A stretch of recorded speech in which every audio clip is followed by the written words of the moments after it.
On va commencer donc cette première table ronde sur le lien entre la recherche et l'action publique. Donc cette table ronde s'intitule « Regard de chercheurs sur le mouvement OpenGov, tendance, chimère ou vrai renouveau démocratique ». Alors, donc moi je me présente, Nadia Ogbani, je vais animer cette table ronde. Nous avons donc le plaisir aujourd'hui d'accueillir Thierry Mandon, secrétaire d'État chargé de l'enseignement supérieur et de la recherche, Stéphane Verhulst, qui vient donc de The GovLab de New York University, qui est cofondateur et responsable de l'Office de recherche et développement Governance Laboratory à l'Université de New York. Ensuite, nous avons donc Clément Mabi, qui est maître de conférence à l'Université de Compiègne, Université technologique de Compiègne, au sein du laboratoire COSTECH. Et ses recherches portent sur les relations entre controverses socio-techniques et démocratie, la participation citoyenne, ainsi que les usages politiques du numérique. Ensuite, nous avons donc Anna Lochard, responsable de la recherche à la 27e région, qui est donc un laboratoire pour transformer l'action publique par l'innovation, le design, les sciences sociales dans une perspective pluridisciplinaire. Et Tim Davis, qui est cofondateur d'un service d'open data coopératif, Open Data Coop, et chercheur sur l'impact d'une politique d'open data. Alors, je vais commencer tout d'abord par poser quelques questions à nos intervenants. Ça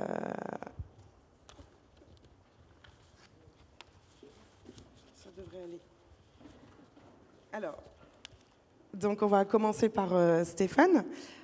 Donc les États-Unis ont toujours accordé une place cruciale à la recherche dans la conduite de l'action publique, notamment aux sciences sociales. Et cette expérience nationale est tout à fait intéressante pour nous et constitue un exemple pour de nombreux pays. Alors, pourriez-vous nous dire un peu plus sur la place de la recherche dans l'action publique aux États-Unis ? En quoi le lancement de l'initiative OpenGov entend apporter une contribution spécifique en la matière ? Et j'avais aussi une question par rapport à l'actualité nationale et l'élection de Donald Trump. Pensez-vous que ce programme d'OpenGov sera maintenu ? S'agit-il d'une nouvelle manière de penser l'action publique qui transcende les partis et les orientations politiques, ou d'une initiative propre à Barack Obama qui peut potentiellement être mise en question ? Thank you very much, and I'm delighted to be here in this wonderful room. I mean, it's just the setting to talk about research, I guess. I mean, normally we are actually in the back door room, so at least we get the front stage here. And I will try to answer your question. I have 7 minutes, so it's a pretty large question. But on the first topic with regard to the role of research in policy, I do agree with you that the US has at least made an effort to move towards more what we call evidence-based policymaking. So especially the last administration, especially coming out of the Office of Management and Budget, has put evidence-based policymaking at the forefront of policymaking, especially for evaluating what makes an impact, and then also being able to adjust policymaking based upon the insights that are gained. Having said that, there is a mixed result, and so some of the initiatives that were implemented in the US, which were mainly around the concept of pay for success, which is a concept that you actually develop the goal, then you seek ways to implement that goal or the problem or the challenge, and then based upon what works, you actually invest more or less. Based upon that, there has been a lot of debate that the existing evidence-based policy-making efforts, which are efforts quite often informed by rigorous social science methodology around randomized control methodology, might be great from a research point of view, but from a policy point of view, might be too rigorous. The standard might be too high in order to be able to feed into the policy process, especially given the fact that As you know, the policy process is quite often determined by elections and by the mandate that one has. And if one has a 4-year mandate and one has to wait 5 to 6 years in order to measure the impact, in order to do decent randomized control test, that might not work well in the current political climate. And so the whole debate has been, how can you do more experimental research? How can you do more research by leveraging actually big data and open data in which you try to adjust as you go so that it's more iterative? And especially, how do you also focus on actually the real questions that policymakers are posing? Because quite often evidence-based policymaking has also been criticized for being driven by researchers and some kind of an academic agenda without acknowledging that actually policymakers have real questions that they need to answer during their mandate that they are in office. And so that has been a critique. And the challenge quite often with that, which is also just discussed with the minister, the challenge quite often is that policymakers are not that well skilled to pose questions. And so that's a real challenge in order to move towards evidence-based policymaking or towards more research-based policymaking, is that how do we make policymakers more savvy about acknowledging the problems that they try to address and acknowledging the questions that they are really interested in to hear. So that's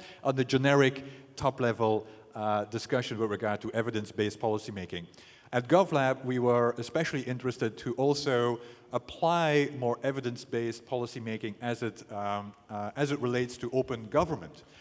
Because to a large extent, what we saw in the open government space, and we still see that a lot in the debates here taking place in Paris, is that quite often open government is being discussed as a fate, as a ideology of we believe that this is the best way forward. And so what we try to do is to move away from a fate-based approach to open government towards more of an evidence-based approach to open government. And the second thing that we've tried to do was to, if then research is being done with regard to open government, much of that research is descriptive. And so what we tried to do was to also not only move from fate-based to evidence-based, but also move then the whole research agenda from descriptive to explanatory. Because much of the research in open government was actually describing what is happening, not really trying to explain what works, what does not work. And so we've tried to do that in a variety of ways. One way was by creating a research network in the US,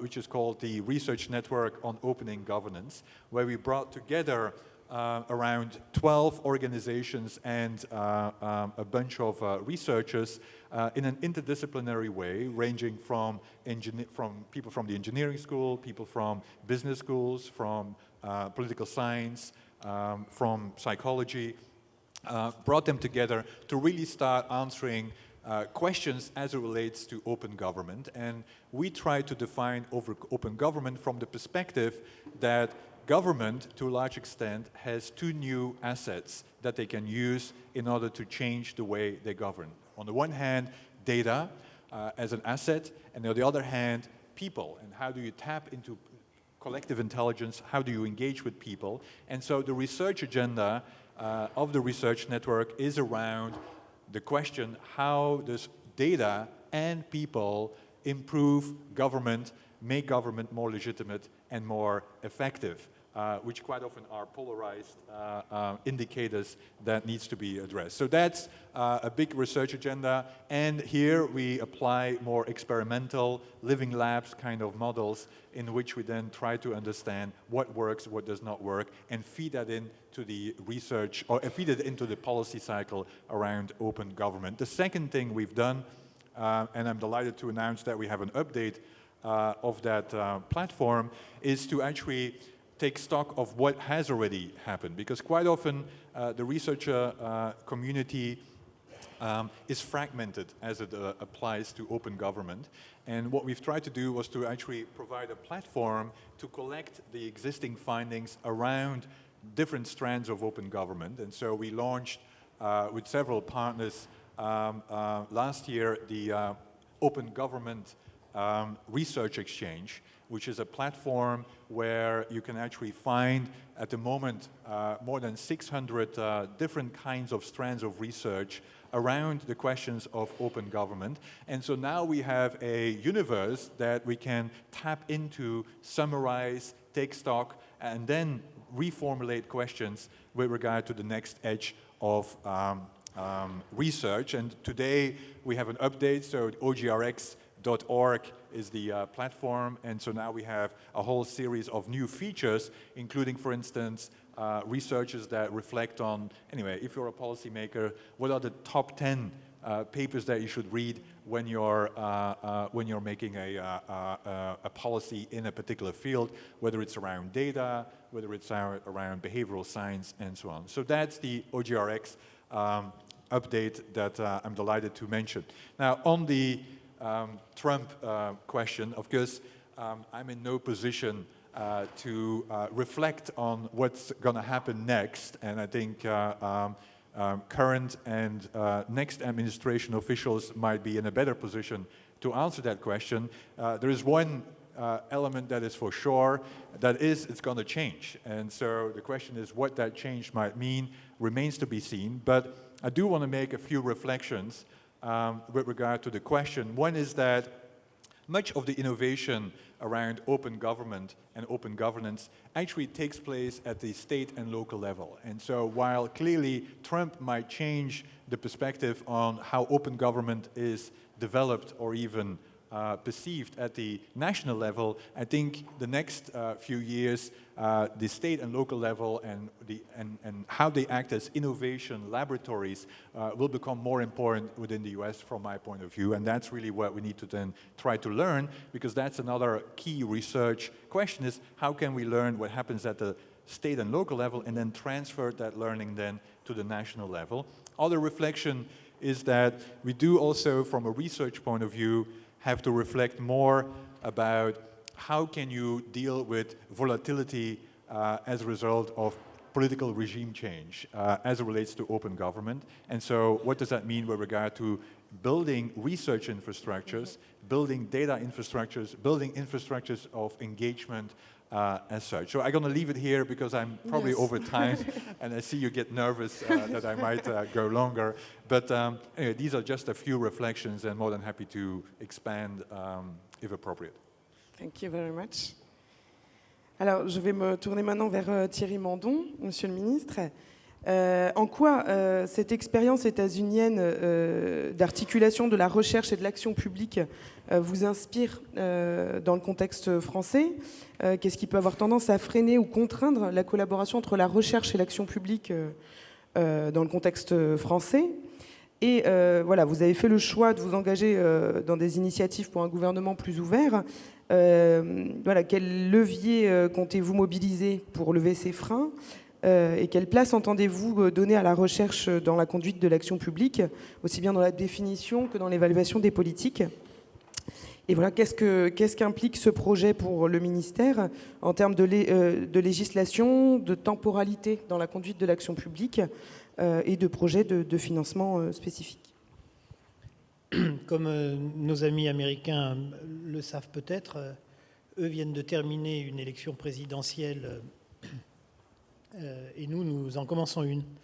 Et je voudrais partir de ce point-là, non pas pour faire de la politique, mais pour répondre précisément à la question qui est la vôtre. La façon dont les débats s'engagent dans notre pays montre la distance qui sépare les États-Unis de la France pour ce qui est de l'articulation entre la recherche et la décision publique, et plus généralement d'ailleurs pour ce qui est de la différence entre les valeurs de la recherche, esprit critique, doute, acceptation de la remise en cause de soi, de ses certitudes, vérification expérimentale de ce qu'on s'apprête à décider, préalable à la décision, des décisions que nous prenons en France. Notre scrutin présidentiel est non seulement marqué par des déclarations de candidats, quelles que soient leurs convictions, qui en gros expliquent que si on vote pour eux, les Français peuvent dormir tranquilles, les problèmes seront réglés, mais qui prétendent régler tous les problèmes du pays en plus ou moins 100 jours. C'est totalement dans notre sujet. Cette façon des décideurs politiques, au passage, j'insiste sur cette dénomination, décideurs politiques, quand Nos amis américains parlent de policy makers, fabricants de politique, ce qui n'est pas tout à fait la même chose.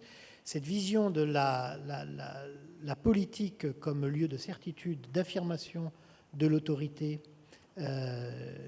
laisse peu de place à un travail autour des décisions publiques, à la recherche. Et donc le constat, c'est la distance entre la recherche et la décision publique en France est très importante. Les décideurs publics, qu'il s'agisse des élus, mais même parfois l'administration, ne connaissent pas ou très peu le monde de la recherche. Ils ne proviennent pas de l'université, mais plutôt des grandes écoles. Ils n'ont donc jamais véritablement appris les concepts, les méthodes, les valeurs de la recherche. Et notre système de décision, notre architecture publique repose sur l'idée que une fois que le peuple vous a donné un mandat, vous appliquez peu ou prou les engagements que vous avez pris auprès de lui. Et donc, ce que j'essaye de faire passer comme idée, c'est que cette fabrique de politique publique faite de certitudes, de décisions autoritaires et d'écoute insuffisante des richesses de la société, qu'il s'agisse de citoyens qui ont des connaissances, qui ont des envies de participer ou qu'il s'agisse d'acteurs du monde de la recherche, cette fabrique autoritaire de la décision publique conduit à l'assèchement de la décision publique, conduit à l'inefficacité de la décision publique et finalement donc contribue à la défiance que les Français ont vis-à-vis de la décision publique. Le constat mériterait d'être un peu plus sophistiqué, mais enfin, on peut s'en tenir là. Le sujet devient donc de définir un programme de gouvernement ouvert, appelons-le comme ça, qui permette de revitaliser la décision publique. Au sens étymologique du terme, revitaliser, c'est-à-dire remettre dans une décision qui, encore une fois, appartient fort légitimement à ceux qui doivent la décider, qu'ils soient ministres ou qu'ils soient parlementaires, mais remettre de la vie, et notamment, restons là-dessus puisque c'est le cœur de votre sujet, faire une fabrique de décision publique qui redonne de la place à la recherche. Comment on fait ? Premièrement, on ne va pas trop vite dans les décisions.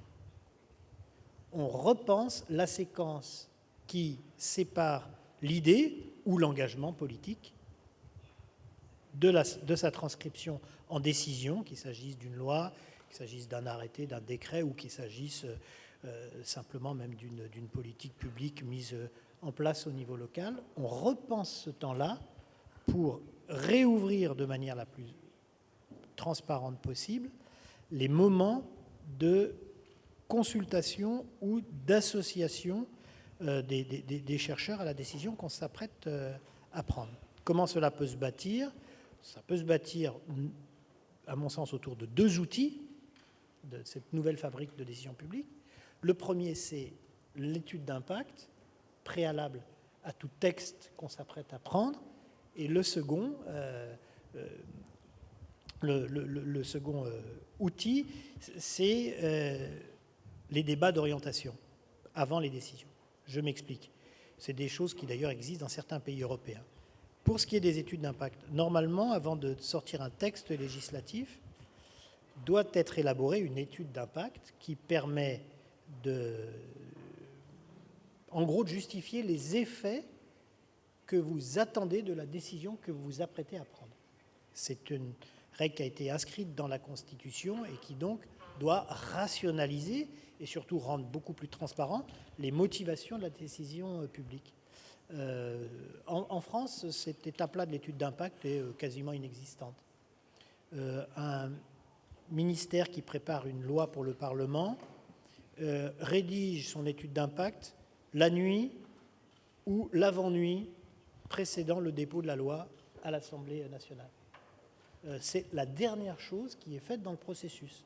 Et l'étude d'impact ne vient finalement que justifier les raisons pour lesquelles la décision a été prise, mais pas expliquer les raisonnements qui ont fondé la décision. Donc je pense qu'il y a tout un travail à faire autour de l'étude d'impact, qu'il faut remonter beaucoup plus tôt dans le processus. Il faut commencer par identifier les hypothèses qui fondent les choix qui seront proposées par les décideurs, administration et ministres, montrer les alternatives, évaluer les différentes alternatives, et donc passer le temps nécessaire à légitimer la proposition qui est faite au Parlement. Et ce travail-là peut notamment s'appuyer sur des études d'impact ex ante, donc avant que la décision soit prise, avec des outils qui n'existent pas ou peu aujourd'hui, auxquels l'administration n'est absolument pas ni préparée ni formée, mais qui sont finalement assez faciles à mettre en place si on regarde ce qui se passe dans certains pays étrangers, États-Unis peut-être, mais là je connais moins les études d'impact, mais en Europe, il y a plein d'exemples qui montrent que c'est tout à fait faisable. Deuxième moment, je pense que sur des textes significatifs, c'est pas possible qu'on découvre les projets de loi des gouvernements en lisant Les Échos, Le Figaro ou Le Parisien. Et je fais référence, par exemple, à la dernière loi travail, dite loi El Khomri. C'est pas possible. Il devrait y avoir, quand on a un texte important, un débat d'orientation législative au Parlement, 2, 3, mais on peut même penser 4 à 5 mois avant que ce texte ne devienne texte de loi. Et ce débat d'orientation porterait sur les intentions gouvernementales. Le gouvernement expliquerait, sur la base de l'étude d'impact fabriquée, comme je l'ai dit, voilà, moi j'ai l'intention de faire en sorte qu'il y ait beaucoup plus d'accords d'entreprise sur tel et tel sujet, parce que je considère aujourd'hui que les accords d'entreprise, il y en a tant, ils portent sur tel domaine, qu'il y a des besoins d'entreprise. Donc, ce débat d'orientation se passerait en commission à l'Assemblée nationale, il n'y aurait pas de vote, comme ça se passe dans les municipalités, dans les communes aujourd'hui, où il y a des débats d'orientation budgétaire, avant qu'une commune vote un budget, partout en France, dans les 36 000 communes de France aujourd'hui, avant que le budget ne soit voté, il y a 2 mois avant, un débat d'orientation budgétaire où le maire explique, bah, tiens, là, cette année, je vais refaire la piscine, je vais refaire telle rue, je vais sûrement être obligé d'augmenter un peu les impôts, voilà, puis un débat en conseil municipal sans vote. Donc, débat d'orientation législative qui a plusieurs intérêts. Premièrement, il vous oblige, puisque vous ne parlez que de vos intentions, d'étayer vos intentions. Sinon, vous ne passez pas à la commission. Deuxièmement, il fonctionne comme une sorte d'alerte vis-à-vis de la société, des intentions qui sont les vôtres, vous dites que vous allez légiférer, et donc finalement, d'invitation à toutes les parties prenantes à la décision, citoyens, associations, éventuellement syndicats, partenaires, à rentrer dans le processus de consultation qui est en cours, puisqu'il ne s'achèvera que quelques mois plus tard, avec le dépôt de la loi au Parlement. Ces 2 outils, études d'impact beaucoup plus rigoureuses, beaucoup plus travaillées, et débat d'orientation législative, permettent vraiment de structurer des décisions publiques maturées, beaucoup renforcées notamment par les chercheurs, mais quand je dis chercheurs, c'est au sens large. Hein. Ça peut être des sciences participatives, c'est-à-dire finalement des citoyens avisés. Voilà un certain nombre d'idées. Il y en a d'autres. Je termine sur un élément, entre guillemets, sociologique, voire anthropologique. On peut se poser la question de savoir pourquoi ce qui est plus ou moins naturel dans certains pays ne l'est absolument pas en France. Il y a des raisons à ça. Ce n'est pas le fait du hasard, ce n'est pas parce qu'il y a des mauvais génies en France et que, pas tout à fait de manière étrange. La raison, elle est, de mon point de vue, assez simple. Elle tient au mode de formation de nos élites administratives et politiques. D'ailleurs, souvent, ça se superpose. C'est d'ailleurs une partie du problème. Nos élites administratives et politiques sont formées dans des grandes écoles, principalement l'École nationale d'administration, Polytechnique, institution respectable que je respecte par définition. Mais ces écoles n'apprennent absolument pas la recherche. Un peu à Polytechnique sur des domaines scientifiques, des sciences dures, mais sinon, vous arrivez au plus haut poste de l'administration française sans jamais avoir appris ce que c'est que la recherche, les méthodologies de la recherche, les apports de la recherche. Et vous avez donc des administrations qui sont dirigées par des personnes qui n'ont jamais côtoyé le milieu de l'université, là où se produit l'essentiel de la recherche dans notre pays. Mon sentiment, c'est que, d'une part, il faut intégrer beaucoup plus massivement dans les administrations des gens qui viennent de l'université, des docteurs de toute nature et de toute spécialité, pour diversifier les profils des hautes administrations et à côté des NARC, avoir des gens qui viennent de cet univers-là. Et deuxième idée, c'est que ce n'est pas possible de toute façon de former des grands dirigeants administratifs dans le monde dans lequel nous sommes aujourd'hui sans qu'ils n'apprennent pas à dialoguer à minimum, voire plus, avec ceux et celles qui produisent la recherche. Je suis donc en train de travailler à la demande du président de la République à un projet que je vais remettre à la fin d'année, d'évolution de l'enseignement à l'École nationale d'administration, de ce que serait pour moi une École nationale d'administration 4.0. Je ne pense pas qu'il faille supprimer l'ENA, mais je pense qu'il faut la transformer en profondeur sur la base d'expériences que je suis allé voir un peu partout, y compris à la Kennedy School aux États-Unis, enfin un peu partout, et qui permettrait d'acculturer beaucoup mieux les futurs dirigeants de la haute administration aux apports que la recherche peut donner pour requalifier, revitaliser les décisions publiques. Merci pour toutes ces perspectives. Je vais passer la parole à Anna Lochard de la 27e région. Donc vous travaillez à la 27e région pour repenser le design de l'action publique au niveau local. Donc pour vous, quelle pourrait être la place de la recherche dans l'action publique, notamment au niveau local ? Qu'est-ce qui est déjà fait en France ou ailleurs ? Quelle forme concrète pourrait prendre une action publique locale plus ouverte ? Et notamment, dans quelle mesure cela pourrait permettre de réintroduire, de donner une place plus conséquente aux citoyens dans la compréhension et la définition des politiques. Merci beaucoup. Alors c'est vrai que c'est une question large, donc comme mes prédécesseurs, je vais essayer de tenir le timing qui est de 7 minutes. Et puis déjà, c'est très impressionnant de parler sous autant d'espace, donc j'espère que mon intervention vous intéressera. Donc pour présenter peut-être un peu plus en détail ce que c'est la 27e région et puis mon poste. Donc la 27e région, c'est une association qui existe depuis 2007. Et en fait, on monte des programmes de recherche-action avec des collectivités territoriales, mais pas que. Donc on travaille aussi, par exemple, avec le SGMAP, le Secrétariat général à la modernisation de l'action publique, ou d'autres structures qui ne sont pas uniquement locales. Et le but de ces programmes de recherche-action, c'est d'imaginer et de tester sur le terrain de nouvelles manières de concevoir des politiques publiques. Alors moi, au sein de cette association, je suis en charge du lien avec la recherche. J'ai de plus en plus envie de dire les recherches, de la même manière qu'on essaie de ne pas naturaliser la femme dans le féminisme, on dit les femmes. Bon, j'ai un peu l'impression que en fait, il n'y a pas une recherche, c'est les recherches. Donc mon boulot à la 27e région, c'est d'essayer de faire le lien entre ce qu'on fait et toutes ces façons de faire de la recherche, toutes ces postures de chercheurs. Donc peut-être, juste pour détailler un peu quel est notre présupposé à la 27e région, nos hypothèses de travail. Notre idée, c'est qu'il devient vraiment urgent, en tout cas c'est crucial, de réenchanter un petit peu la chose publique, de réconcilier le citoyen avec ses administrations, notamment suite à une période très dure de réformes inspirées par le New Public Management, ou nouvelle gestion publique. Mon intervention ne vise pas à détailler ce que c'est, mais vous savez, en France, ça s'est notamment traduit par la révision générale des politiques publiques, le fameux 1 fonctionnaire sur 2 non remplacé de Nicolas Sarkozy, mais qui était aussi une manière d'instaurer un pilotage via des indicateurs pour responsabiliser les managers sur les performances, pour que le secteur public devienne efficace et que les coûts soient bien maîtrisés, etc. Donc c'est toute cette pensée qui s'est beaucoup développée dans les administrations depuis les années 90.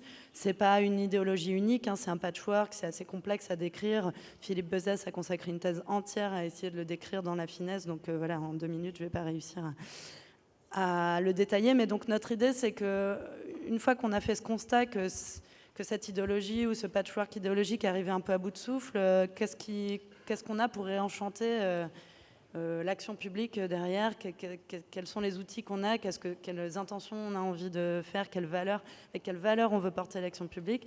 Ça nous semblait en 2007 être un peu un impensé, quelque chose encore à défricher, quoi. C'est vrai que maintenant, le contexte actuel fait qu'il y a beaucoup d'initiatives qui ont émergé sur ce thème-là et on a contribué à ce que certaines émergent et puis d'autres sont venues d'un besoin naturel et de quelque chose qui remue dans la société. Donc on est très heureux aujourd'hui d'être ici dans le cadre de l'Open Government Partnership pour parler de ça. C'est vrai qu'en 2007, ça aurait sûrement semblé complètement... ça aurait été quelque chose de dur à concevoir. Donc déjà, les choses évoluent un peu. C'est ça la première conclusion. Peut-être pour revenir un peu sur ce que nous, on appelle les programmes de recherche-action, pour essayer d'expliquer un peu quelle place on donne à la recherche, aux recherches, quand on travaille avec des collectivités locales. Donc nous, on utilise le terme de recherche-action parce qu'on essaie dans nos programmes de créer du savoir, de la connaissance, mais aussi de la transformation concrète de l'action publique. Donc on va s'intéresser à des questions qui peuvent être très diverses, comme quel avenir pour les gares périurbaines, comment on pourrait penser des appels d'offres qui seraient publics, des marchés publics qui seraient plus orientés sur... plus écologique et plus centré sur localement, plus centré localement, voilà. Donc ça peut aller d'objets publics, ça peut aller de manière de fonctionner au sein de l'administration. Enfin, nos questions de recherche peuvent être très larges. Et nous, ce qu'on va faire là-dedans, c'est monter une équipe pluridisciplinaire, comme vous l'aviez dit en introduction, pour essayer de creuser cette question de recherche avec les agents, avec les citoyens, avec les usagers de ces politiques publiques. Donc évidemment, on est très inspiré de toute l'idéologie de la recherche-action, toutes les pratiques de la recherche-action, et notamment de méthodes de terrain qui ont été utilisées depuis longtemps et théorisées par des sciences humaines, comme des recherches, des enquêtes ethnographiques, ou encore de l'observation participante, etc. Donc nous, c'est clair que mieux comprendre et mieux intégrer la recherche et les méthodes qu'on sent utiles de la recherche à nos projets, c'est crucial. Et créer de la connaissance, c'est aussi quelque chose de crucial. Donc c'est un peu ça qui justifie mon poste, c'est qu'en fait la recherche pour nous, les recherches, c'est ce qui permet de ne pas faire les choses, de ne pas réinventer la roue à chaque fois et d'essayer de se baser sur ce qui existe déjà. Et je vois le temps qui file, donc je vais sauter une partie de mon intervention pour passer à la conclusion. Mais un autre rôle que nous, on voit très fortement pour la recherche, c'est aussi d'essayer de ne pas refaire les erreurs qu'on a pu faire avec le New Public Management en n'ayant pas beaucoup de recul. Évidemment, quand on est dans l'action, on n'a pas de recul sur ce qu'on fait. Je ne vais pas revenir sur le constat qu'actuellement, le contexte est très difficile et quand on essaie de faire bouger les choses, c'est vrai qu'il y a une sorte d'innovation washing, on nous pousse à innover, on nous pousse à faire différemment, mais au fond, la question de pourquoi on le fait, des valeurs qui sous-tendent l'action sont assez complexes à mettre à jour. Et du coup, la recherche nous aide aussi à nous poser des bonnes questions. Je vois par exemple Samuel qui est là, qui a fait une thèse récemment sur qui pose notamment la question de qui sont les usagers de l'open data. La semaine prochaine, il y a un groupe de chercheurs qui nous suit depuis plusieurs années qui monte une conférence qui s'appelle « A-t-on réellement besoin des usagers ?» Donc voilà, c'est aussi, nous, on a besoin de se nourrir de ces questions-là pour aussi essayer de faire en sorte que notre action soit la plus au service de nos valeurs et de notre intention possible et qu'on arrive à essayer de se différencier de choses avec lesquelles on n'a pas forcément envie d'être associé. Donc pour nous, la recherche, c'est vraiment un partenariat clé de nos actions qui nous permet d'avoir l'impression de faire du mieux qu'on peut. Donc, je vais conclure là-dessus parce que je vois que j'en suis déjà à plus de 7 minutes prévues. Mais merci beaucoup. Merci beaucoup. Alors, je vais passer la parole à Clément Mabi. Donc, vous êtes enseignant-chercheur.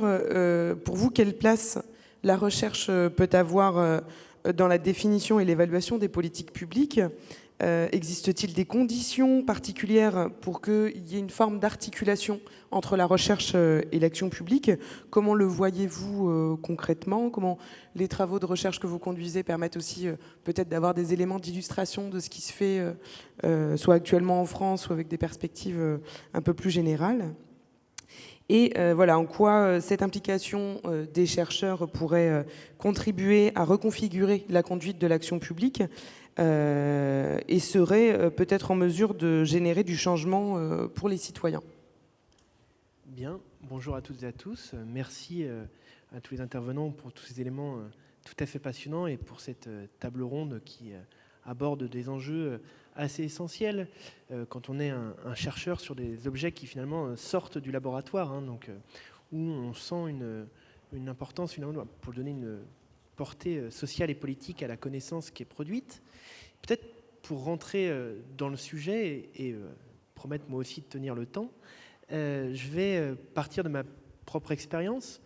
En fait, moi, quand j'ai commencé à faire mes recherches, je me suis rapidement aperçu qu'il y avait deux manières un peu de concevoir la recherche. Il y avait une manière très académique, où on restait dans le cliché un petit peu de la tour d'ivoire du chercheur qui est principalement préoccupé par ses propres évaluations et donc avec des critères qui concernent principalement son milieu.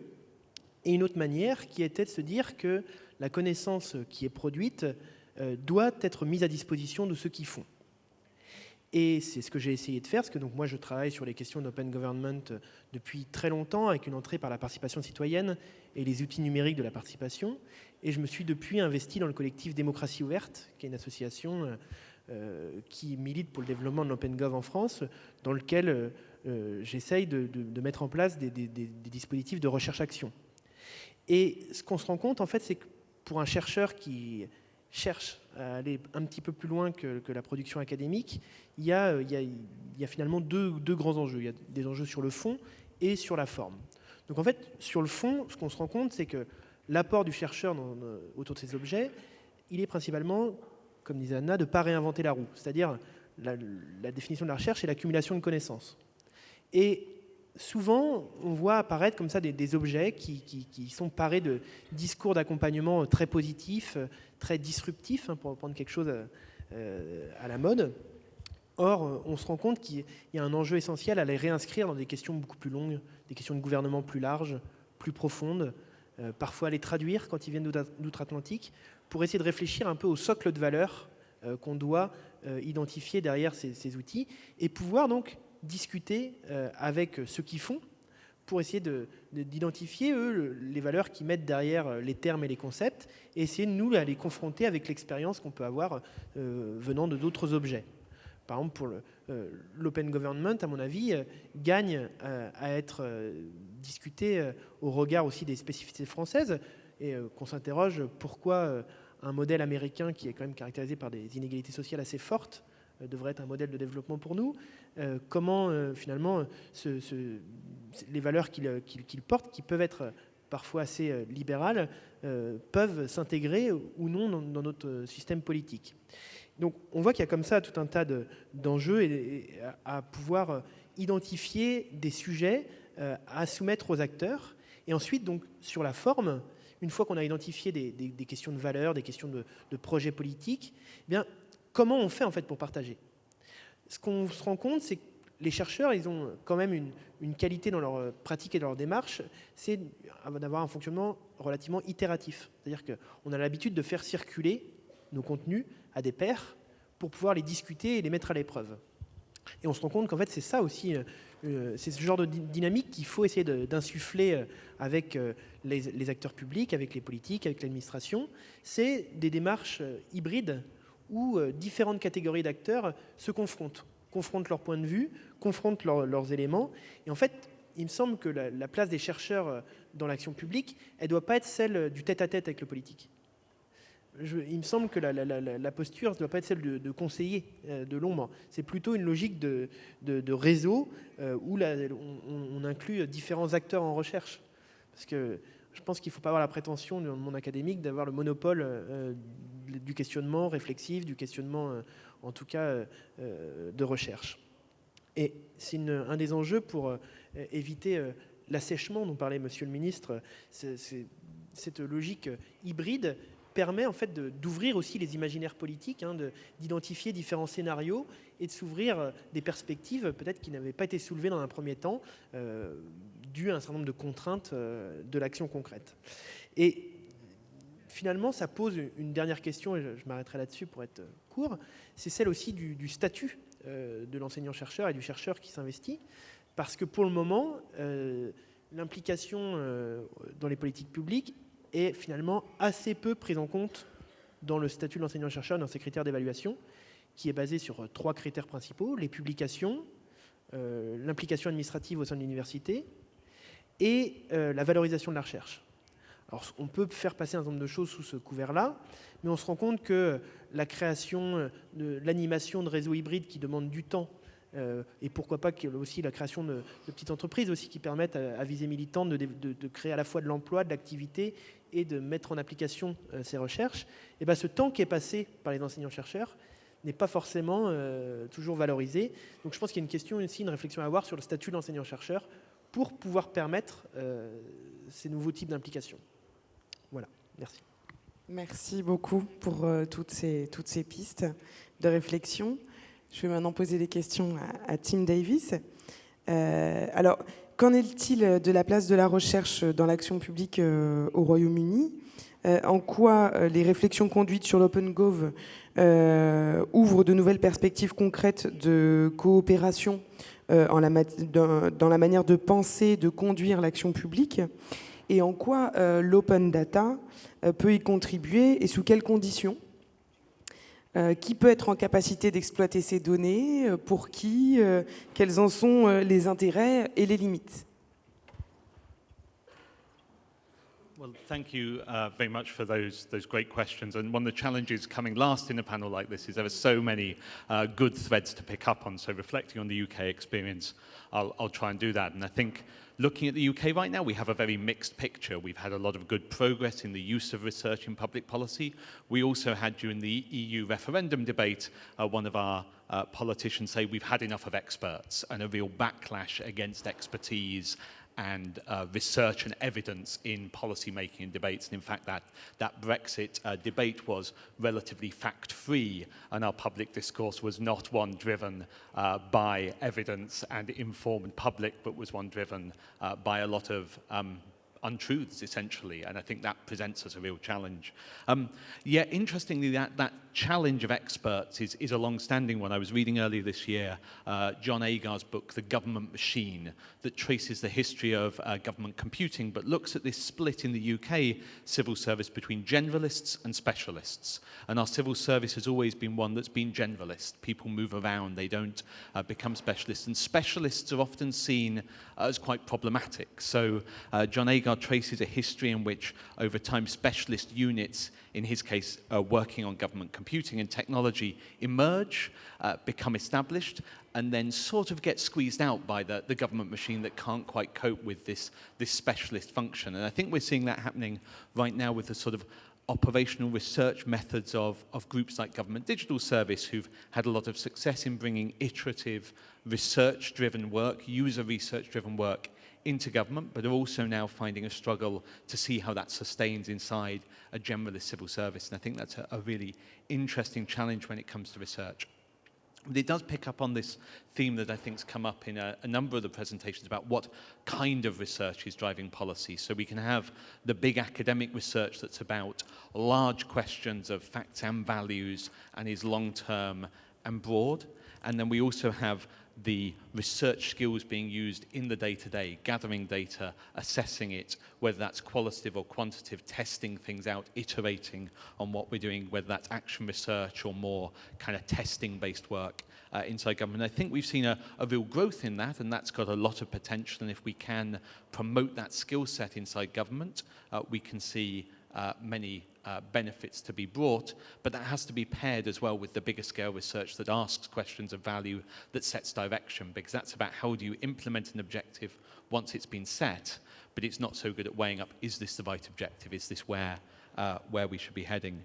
I think there also is that question then of how does research expertise interact with public participation and with open government, because the more we're driven by in-depth, rigorous research, perhaps the more inaccessible it is to be able to explain to people why the policy should be that way. And so it raises a really interesting challenge for researchers to to not only be able to speak to policymakers, but also to be able to speak to the public about their work. And I think under our Open Government Partnership action plans, one of the really strong commitments has been the ScienceWise program, which has been exploring how can you get public engagement in scientific topics using deliberative methods to bring citizens and experts together to not have an evidence-free debate, to have a very evidence-driven debate, but one that is also informed by citizens. So that's kind of exploring the research area of the question, maybe turning to what's happening with open data in particular.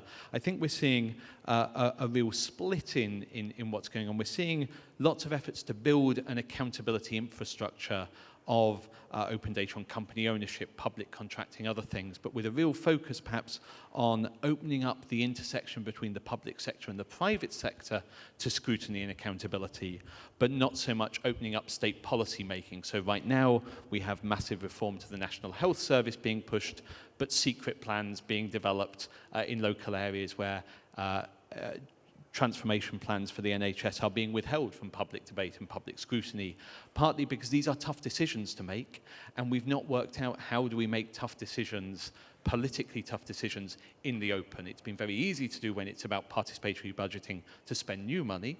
When it's about reductions in funding or restructuring services, we're far less, we just don't have the methods, and I think governments are not being willing to engage there in opening up data, information and transparency about those things.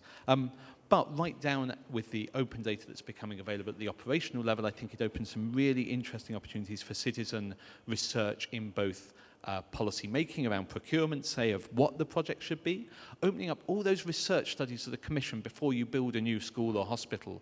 Those documents are things we need to make more open so that people can engage with them. Local experts can engage with them, local citizens can engage with them, but also we need to find ways of exploring citizen research to use that data for accountability and scrutiny. And I don't think we're on that question of who can use this data and information.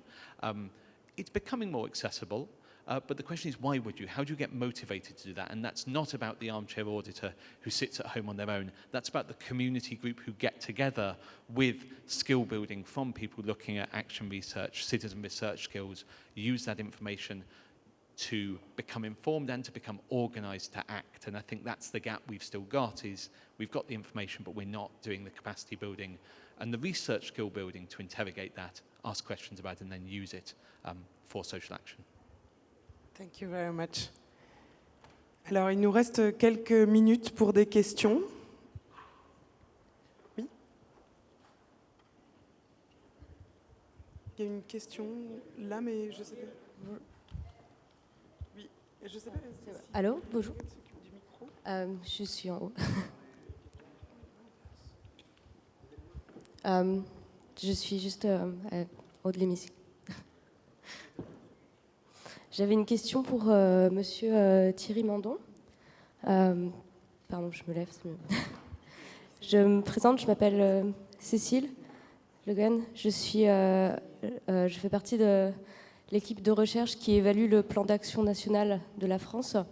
Et j'avais une question à vous poser. Il y a un engagement, l'engagement numéro 22 du plan d'action national, qui implique une meilleure implication de la recherche dans un gouvernement ouvert. Et j'aurais voulu savoir si une recommandation pour le prochain plan d'action national serait d'impliquer le ministère de la Recherche et de l'Éducation nationale, comme ça n'a pas été le cas pour ce premier plan national. Oui. Oui, merci. Voilà, ça a le mérite d'être clair. Très bien, j'en suis ravie. Est-ce qu'il y a une autre question, là, devant? Il y avait le monsieur qui était là. Et puis après, il y a une question ici. Allez-y, allez-y. Est-ce que vous pensez que la deuxième révolution Internet, qui va faire que tout se passe comme si on était sur un seul ordinateur, et par ailleurs le nouveau règlement européen qui dit que toutes les applications web doivent rapatrier les données vers chacun d'entre nous, est-ce que vous pensez que ça va changer radicalement la recherche-action et les études d'impact? La question est dirigée à quelqu'un en particulier ou bien à la 27e région?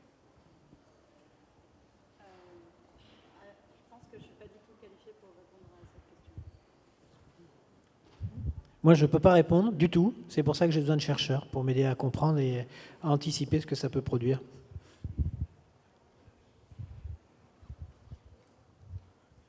Well, I mean, clearly there are fundamental changes in how you can actually tap and match supply and demand. And so if you think in terms of, there is a demand side, which is the policymaker, and there is a supply side, which are, for instance, research or network of researchers or even research.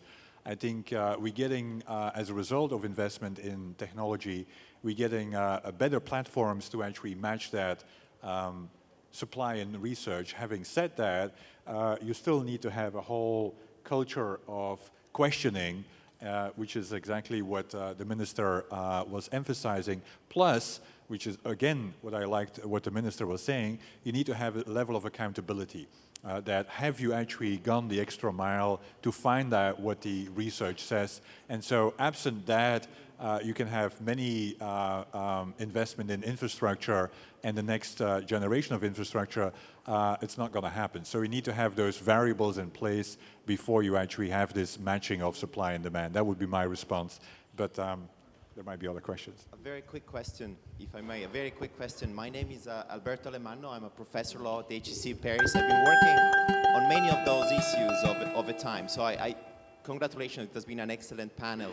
I agree on the problem that you have identified. There's a resistance of our government to integrate research, and the nature of this problem is cultural more than anything else. So I agree on the solution that Monsieur le Ministre put forward. So the idea of instilling this culture in education and trying to bring this research. But let me raise a very cynical question, which is the question I keep bumping into.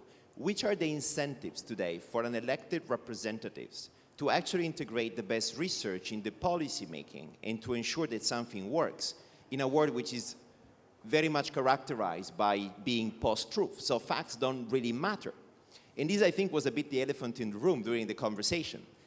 So what's next? How can we resist this further obstacle we face in bringing data, in bringing analytical thinking into the policy process today? Well, I think this is going to go on again as we have no time. But it's an interesting question. But I think partly it's how you phrase what the objective is and then be accountable for the objective. And so, for instance, in the context of opening governance or open government, I think we have to phrase it as this is about improving people's lives. This is not just about tweaking government here and there. This is ultimately with the end goal of improving people's lives, and then be accountable by saying that, well, are we making a progress, right? And that also will then capture again, a public debate, because then there will be a connection with, well, are we better off on a variety of issues as a result of what happens on open government, as a result of now the data that is there, as a result of the collaborative structures that we have experimented, and then you will have a different kind of discussion. Now, the post-truth, anyway, is a whole longer conversation, and it's again part of the, anyway, the culture that we need to establish, but again, the accountability as well. I mean, you think without accountability, exactly have you, anyway, and this would be accountability for this partnership here as well. Can you show that it made a difference, right? And then act upon it is going to be important. And I think very briefly, just to add on the post-truth, I think it's key that we challenge that and we say, is that true? That we are post-truth would be one question. And then what's our responsibility to act within that space to kind of bring fact, bring discussion into the spaces from which it's been absent. And I think in some sense we have our incentive structures been to talk to other researchers, not to go out and engage in those spaces and bring the challenge. Merci beaucoup aux intervenants pour ces échanges très intéressants. Merci aussi aux questions. Et on va passer à la session suivante.